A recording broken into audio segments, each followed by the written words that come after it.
Sebut satu negara bermula huruf N. Nigeria. Yes, betul. RM50. Sama-sama ada hadiah lagi. Dekat sini ada telefon. Ada main TikTok tak? Ada. Cuba tengok dulu. Ada follow Cahaya Isha tak? Telefon ni untuk awak. Kalau ada follow Cahaya Isha di TikTok. Yang ada ikon blue tick. Oh, bukan yang ni. Jangan percaya dengan orang yang menggunakan nama Cahaya Isha. Banyak sangat sekarang ni ikon fake. Akak pula. Tak apa. Saya bagi chance.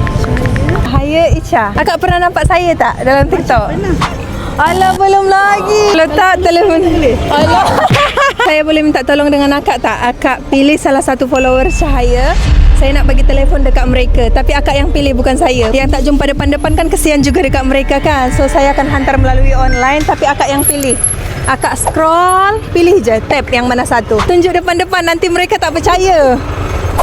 Scroll, stop, and then buka. Rosli, jangan lupa DM Cahaya sekarang. Cahaya nak hantar telefon untuk awak. Komen di bawah sekarang juga.